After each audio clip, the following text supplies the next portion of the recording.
What is a shaker? A person whom would pray, shake out of me all that is carnal. Now, let's talk about angels for a moment, the good ones, the ones of God. They don't have a physical body, but they're about doing their Father's business. That's how I want to be. That's how God Almighty wants me to be. He wants me to have it polarized to where I say, I'm going to think 0% about the affairs of the world. He'll take care of it. And think 100% about simply His business and about eternity.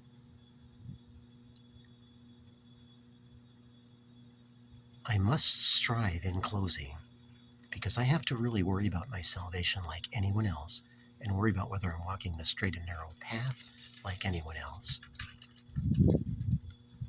because of my age.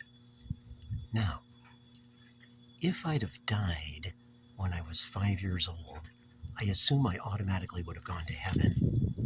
There's something called the age of accountability. No one can pinpoint exactly where this is, but I believe I was before then and would have gone to heaven.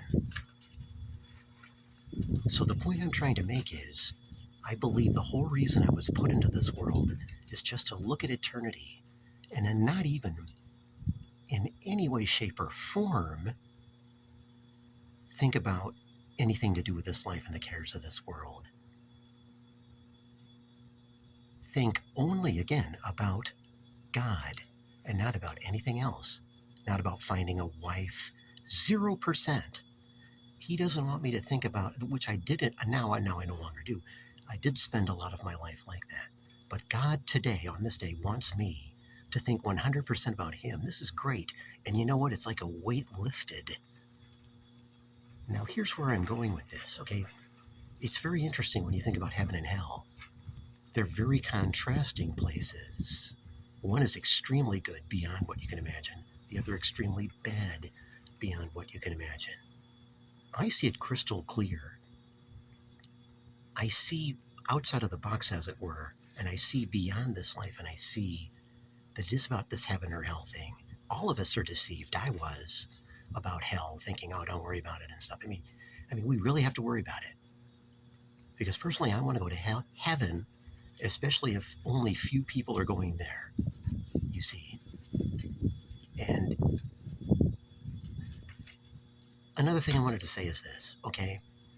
I know of a person that went to heaven that said, I don't know who this person is, but I heard of a person that stated in heaven there were a lot of babies.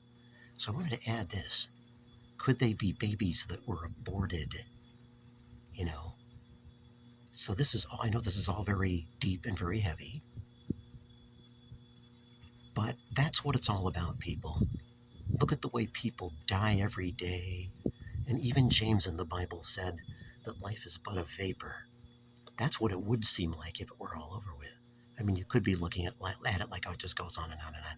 It's temporal. It's like the second hand on a clock ticking, just, wow.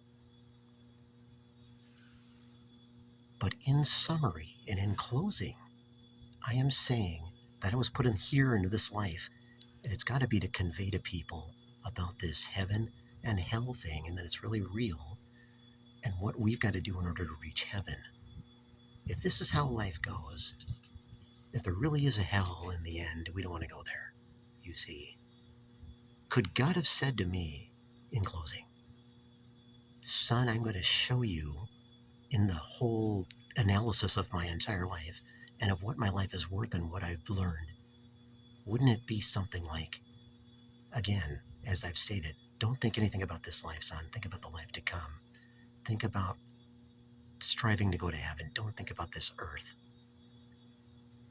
God created me to see beyond earth. He must have, for what happened, for what apparently happened. And maybe I'll go into details someday, I don't know, but to me, and I'm still alive. Here's my point. I mean, in closing this recording, it's all about thinking about heaven, striving to think about God, He is changing me. God is, in closing, causing me to think of nothing but Him. He's not allowing me to think of anything else. That is the importance of conveying people, in closing, that God and Jesus really is what life's all about, okay? And eternity. The Bible really is true, eh? I read it every day. Today, the beginning of Luke, it started like poetry. It was completely different from the other three Gospels, like the writings of Paul and stuff. Fantastic. Almost got through the first. Today's a Sunday. Every day is a Sunday to me. But anyway, that's what I want to be. Like a shaker. Somebody who shakes everything worldly out of them. That's the way to live. Get close to God, get close to Christ, and that is how you do it, reading His Bible. I'll see you the next time.